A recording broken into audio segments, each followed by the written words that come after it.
India ஐந்தாம் தலைமுறை போர் விமானத்தை என்னதான் இந்தியாவில் சொந்தமா தயாரிச்சிட்டு இருந்தாலும் பட் அது உடனடியா ரெடி ஆகாது. அதனால வெளிநாட்டுல இருந்து கம்பல்சரி ஒரு ஐந்தாம் தலைமுறை போர் விமானத்தை வாங்கி ஆகணும். அதுவும் பர்டிகுலரா ஒன்னா ரஷ்யா இல்லைன்னா யூஎஸ். ஆக்சுவலா இப்போ அமெரிக்காவினுடைய F-35 போர் விமானம் வேணாம் அப்படின்னு சொல்லி இந்தியா ரிஜெக்ட் பண்ணியிருக்காங்க. அதுக்கு முக்கியமான காரணம் என்ன? இந்தியா அதை ரிஜெக்ட் பண்ணிட்டாங்கன்னா வேற ஏதாவது மாஸ்டர் பிளான் வச்சிருக்காங்களா? இந்தியாட்டு இருக்க போர் விமானத்தை வச்சு நம்ம இந்த 10 வருஷம் சமாளிக்க முடியுமா? இந்த மாதிரி பல கொஸ்டின் நம்ம கிட்ட இருக்கு. அதற்கான விடையா தான் இன்னைக்கு இந்த வீடியோ இருக்க போகுது. வணக்கம் நண்பர்களே, welcome back to Gold Whale official channel. First நம்ம பார்க்க போற ஒரு முக்கியமான விஷயம், இந்தியா AMCA அப்படின்னு சொல்லப்படக்கூடிய அட்வான்ஸ் மீடியம் காம்பேக்ட் ஏர்கிராஃப்ட் 5.5 ஜெனரேஷன்ல ரொம்ப வேகமா தயாரிச்சுட்டு வர்றாங்க. அதுவும் பர்டிகுலரா இன்ஜினை தவிர மற்ற எல்லா வெப்பன்ஸுமே எல்லா ப்ராடக்ட்டுமே இந்தியாவிலேயே சொந்தமா தயாரிக்கிறாங்க. இன்னும் சரியா சொல்லணும்னா 70 to 80% எல்லா ப்ராடக்ட்டும் இந்தியாவில் தயாரிக்கிறாங்க. இன்ஜின் மற்றும் ஜெனரல் எலக்ட்ரானிக்ஸ் F414 அப்படின்னு சொல்லப்படக்கூடிய அந்த இன்ஜினை இந்தியாவிலேயே மேனுஃபேக்சரிங் செய்ய போறாங்க. அதுவும் பர்டிகுலரா அமெரிக்காவினுடைய ஜெனரல் எலக்ட்ரானிக்ஸ் இந்தியாவுக்கு ஹெல்ப் பண்ண உள்ள வர்றாங்க. ரெண்டு பேருடைய கூட்டு முயற்சியில இன்ஜின் தயாரிக்க போறாங்க. ஆக்சுவலா இது AMCA MK1க்கு மட்டும்தான். பட் AMCA MK2 ப்ராஜெக்ட்டுக்கு இந்தியா வெளிநாட்டுல இருந்து நிறைய முக்கியமான இன்ஜின் பார்ட்னர்ஸை கூப்பிட்டு இருக்காங்க. அவங்க இந்தியாவிலேயே சொந்தமா மேனுஃபேக்சரிங் பண்ணணும். அதுதான் நம்மளுடைய ஒரு முக்கியமான பிளான். ஆக்சுவலா இது என்னதான் நம்ம தயாரிச்சாலும் 2028ல ஃபர்ஸ்ட் ஃபிளைட் ரெடி ஆகும். அது எல்லாத்தையும் தாண்டி 2035ல தான் கொஞ்சம் கொஞ்சமா அவுட்புட் ஆக ஆரம்பிக்கும். அது வரைக்கும் சரியா சொல்லணும்னா 2025ல இருந்து 2035 வரைக்கும் 10 வருஷம் நம்ம எப்படி சமாளிக்கிறது அப்படிங்கிறது ஒரு $1 மில்லியன் கொஸ்டின் ஆகுது. அதற்காக உடனடியா நம்ம வெளிநாட்டுல இருந்து போர் விமானத்தை வாங்க வேண்டிய ஒரு முக்கியமான கட்டாயத்தில் இருக்கும். சரியா சொல்லணும்னா இந்தியாட்ட இப்ப 2 ஆப்ஷன் வச்சிருக்காங்க. ஒன்னு அமெரிக்காவினுடைய F-35, இன்னொன்னு ரஷ்யாவினுடைய Su-57. ஆக்சுவலா அமெரிக்காவினுடைய F-35 போர் விமானத்தை இந்தியா இப்ப ரிஜெக்ட் பண்ணிருக்காங்க. அதுக்கு முக்கியமான காரணம் ரீசன்ட் டைம்ல அமெரிக்கா இந்தியாவின் மீது இந்திய பொருட்கள் மீது கிட்டத்தட்ட 25% டாக்ஸ் விதிக்கிறா அப்படின்னு சொல்லி ஒரு முக்கியமான அறிவிப்பை வெளியிட்டாங்க. அதுக்கு மாற்றா இந்தியா நான் வெளிநாட்டுல இருந்து எந்த டிஃபென்ஸ் ப்ராடக்ட்டையும் அமெரிக்கால வாங்க மாட்டோம், இந்தியாவிலே வேணாலும் நாங்க சொந்தமா மேனுஃபேக்சரிங் பண்ணிக்கிறோம் அப்படின்னு சொல்லி ஸ்ட்ரிக்டான ஒரு ரூல்ஸை போட்டாங்க. இது அமெரிக்காவுக்கு ஒரு மிகப்பெரிய அதிருப்தியை தெரிவிச்சது. ஆல்ரெடி கிட்டத்தட்ட ஒரு 17 இருந்து 18 நாடுகள் அமெரிக்காட்டு இருந்து எல்லா போர் விமானத்தையும் வாங்கிட்டு இருக்காங்க. சரியா சொல்லணும்னா F-35 வாங்கிட்டு இருக்காங்க. அதுவும் முக்கியமா US ஆகட்டும், UK ஆகட்டும், இஸ்ரேல் ஆகட்டும், ஜப்பான் ஆகட்டும், சவுத் கொரியா ஆகட்டும், இந்த மாதிரி பல நாடுகள் அமெரிக்காட்டு இருந்து வாங்கிட்டு இருக்காங்க. இது எல்லாத்தையும் விட கிட்டத்தட்ட ஒரு 1000 போர் விமானத்துக்கு மேல அங்கிருந்து அமெரிக்காவிலிருந்து வெளிநாட்டுக்கு போயிருப்பது குறிப்பிடத்தக்கது. அந்த அளவுக்கு ரொம்ப ரொம்ப பலமா இருக்காங்க. அதுல அப்படி என்ன ஒரு முக்கியமான ஃபியூச்சர்னா ஸ்டெல்த் ஏர்கிராஃப்ட் அப்படிங்கிறது ரொம்ப ரொம்ப அதிகமா இருக்கு. அதாவது எதிரியினுடைய ரேடார்ல சிக்காம ஈஸியா கண்ணில் விரலோட்டு ஆடிட்டு எஸ்கேப் ஆகுறதுல ரொம்ப ரொம்ப சிறப்பா செயல்படும். அதை தாண்டி இது எதிரியினுடைய எல்லை பகுதிக்குள்ள போயிட்டு இருக்கும் போது அவங்களுடைய ரேடாரை ஜாம் பண்ணிட்டு ஈஸியா உள்ள போவதில்ல ரொம்ப ரொம்ப சிறப்பா செயல்படுது. அதுக்கு காரணம் அதனுடைய ஷேப் ஆகட்டும், மெட்டீரியல் ஆகட்டும், எல்லாமே ரொம்ப ரொம்ப பெட்டரா டிசைன் பண்ணிருக்காங்க. அது அமெரிக்காவுக்கு ஒரு மிகப்பெரிய பாசிவா பார்க்கப்படுது. அது மட்டும் கிடையாது, சென்சார் எல்லாமே ரொம்ப அட்வான்ஸா இருக்கு. அதை தாண்டி artificial intelligence full and full இது பண்ணிருக்காங்க. நெட்வொர்க் சென்ட்ரிக் வார்ஃபேர் அப்படின்னு சொல்லப்படக்கூடிய ரொம்ப ரொம்ப ஒரு முக்கியமான டெக்னாலஜியை எல்லா முக்கியமான கமாண்டர்ஸ் ஆகட்டும், பைலட் ஆகட்டும் ஒரே இடத்துல ஒண்ணு கூடுறதுக்கு இந்த டெக்னாலஜி ரொம்ப ரொம்ப உதவியா இருக்கு. இந்த அளவுக்கு ரொம்ப ரொம்ப பாசிட்டிவா மாத்திருக்காங்க. வெப்பன்ஸ் எல்லாமே ரொம்ப ரொம்ப லேட்டஸ்ட் டெக்னாலஜியை கொண்டு வந்திருக்காங்க. ரேடார் ரொம்ப ரொம்ப அட்வான்ஸா இருக்கு. இந்த அளவுக்கு நிறைய பாசிட்டிவிட்டி இதுல இருக்கு. ஆனா இந்தியா இதை டோட்டலா ரிஜெக்ட் பண்ணிருக்காங்க. எங்களுக்கு அமெரிக்காவினுடைய சாவகாசமே வேணாம், எங்கனால சொந்தமா எங்கிட்ட இருக்கிற வெப்பனை மெட்டீரியல் வச்சு நாங்க டெவலப் பண்ணிக்குவோம். அது எல்லாத்தையுமே தாண்டி எங்களுடைய நண்பன்லாம் நிறைய பேர் இருக்காங்க, அவங்கள கூட்டு சேர்த்து கூட நாங்க பண்ணிக்குவோம் அப்படிங்கிற ஒரு முக்கியமான நிலைமைக்கு இந்தியா வந்திருக்காங்க. ஆக்சுவலா இந்தியா மெயினா ரிசர்வ் பண்ணதுக்கு என்ன முக்கியமான காரணம்னா இந்தியா நம்ம உலக நாடுகள் எல்லாத்துக்கும் மேலேயும் ஒரு பாலிசி வச்சிருக்கோம். அதாவது என்னதான் வெளிநாட்டுல இருந்து வாங்கினாலும் ஒரு F-35 நம்ம வாங்குறோம்னா அதை கொஞ்ச நாள் யூஸ் பண்ணிட்டு அதனுடைய எல்லா டெக்னாலஜியை கத்துக்கிட்டு நம்ம யூஸ் பண்ணுவோம். அதுதான் நம்முடைய ஒரு முக்கியமான நோக்கம். பட் அமெரிக்காட்டு இருந்து எந்த ஒரு போர் விமானத்தை நீங்க வாங்கினாலும் அது கண்டிப்பா பாசிபிள் கிடையாது. நமக்கு எந்த டெக்னாலஜியும் கத்துக் கொடுக்க மாட்டாங்க. ஒரு எமர்ஜென்சியா ஒரு மெயின்டெனன்ஸ் பண்ணணும், ரிப்பேர் பண்ணாலும் உடனடியா அவங்க தான் வர்ற மாதிரி இருக்கும். அந்த அளவுக்கு நிலைமையை ரொம்ப மோசமா மாத்தி வச்சிருக்காங்க. இது எல்லாத்தையும் பிளாக் பாக்ஸ் அப்படின்னு சொல்லப்படக்கூடிய ஒரு முக்கியமான டேட்டாவை எல்லாத்தையுமே நமக்கு கொடுக்க மாட்டாங்க. அவங்களே எதை வச்சிருப்பாங்க. அதை தாண்டி சாஃப்ட்வேர் எல்லா டெக்னாலஜியும் நமக்கு எதுவுமே சொல்லி தர மாட்டாங்க.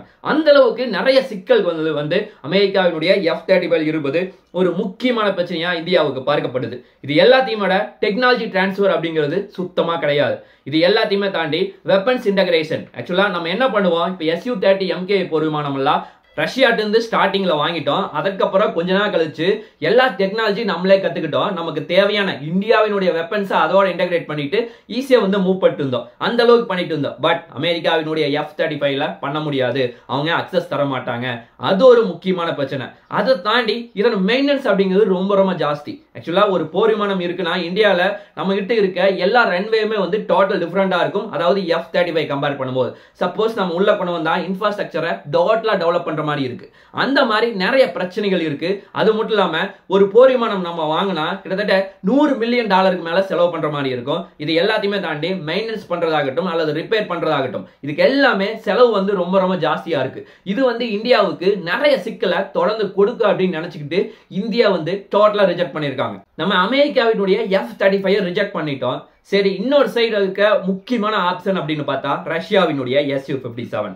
ஆக்சுவலா இதுல வந்து நிறைய டெக்னிக்கல் இஷ்யூ இருந்தாலும் அதுவும் பர்டிகுலரா ஸ்டெல்த் ஏர்கிராஃப்ட் வந்து பெரிய லெவல்ல கிடையாது. உலக நாடுகள் யாரும் பெரிய லெவல்ல வாங்கல, பெரிய போர்ல பங்கேற்கல. இந்த மாதிரி நிறைய பிரச்சனைகள் இருந்தாலும் இது காஸ்ட் வைஸ் வந்து பெரிய லெவல்ல கிடையாது. அதாவது நீங்க F-35 ஒன்ன வாங்குனீங்கன்னா இங்க Su-57 2 வாங்க முடியும். அமெரிக்காவினுடைய F-35 ரிஜெக்ட் பண்ணியாச்சு அப்படின்னா இந்தியாட்ட நிறைய ஆப்ஷன் வச்சிருக்காங்க. அதுவும் பர்டிகுலரா ரஷ்யாவினுடைய Su-57. ஆக்சுவலா இதுல நிறைய சிக்கல்கள் இருக்கு. அதுவும் பர்டிகுலரா இது ஸ்டெல்த் ஏர்கிராஃப்ட் அப்படிங்கிற ஒரு கேப்பபிலிட்டி அப்படிங்கிறது பெரிய லெவல்ல கிடையாது. அதை தாண்டி இது உலக நாடுகள் எல்லாரும் பெரிய லெவல்ல யாரும் யூஸ் பண்ணது கிடையாது. எந்த ஒரு வார் சிச்சுவேஷன்லயும் யாரும் பயன்படுத்தினது கிடையாது. அதை தாண்டி இது காஸ்ட் வைஸ் வந்து ரொம்ப பெட்டரா இருக்கு. அதுவும் பர்டிகுலரா அமெரிக்காவினுடைய F-35 வந்து 1 வாங்கினா இங்க Su-57 2 வாங்க முடியும். அந்த அளவுக்கு ரொம்ப ரொம்ப சூப்பரா இருக்கு.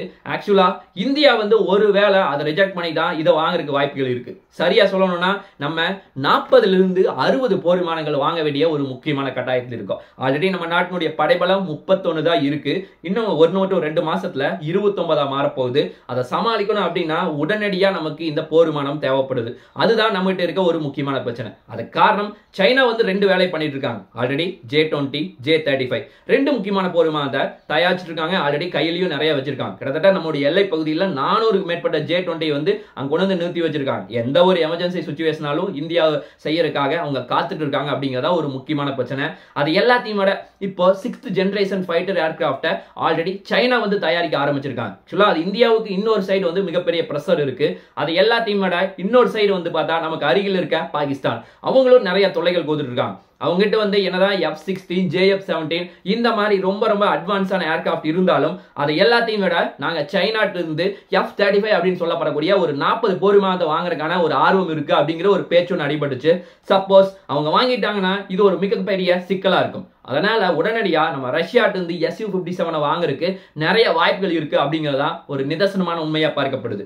இது எல்லாத்தையும் விட இந்தியாட்ட இன்னொரு முக்கியமான ஆப்ஷன் வச்சிருக்கோம். ஆக்சுவலா இந்தியா வந்து ஆல்ரெடி 36 ரஃபேல் போர் விமானத்தை யூஸ் பண்ணிட்டு இருக்கோம். அதை தாண்டி இப்போ ரஃபேல் M வகை வேரியன்ட்ல ஒரு 26 போர் விமானங்கள் வரப்போகுது. ஆக்சுவலா இது எல்லாமே எந்த வெர்ஷன் அப்படின்னு பார்த்தா ரஃபேல் F-3R அப்படின்னு சொல்லப்படக்கூடிய ஒரு முக்கியமான வெர்ஷன்.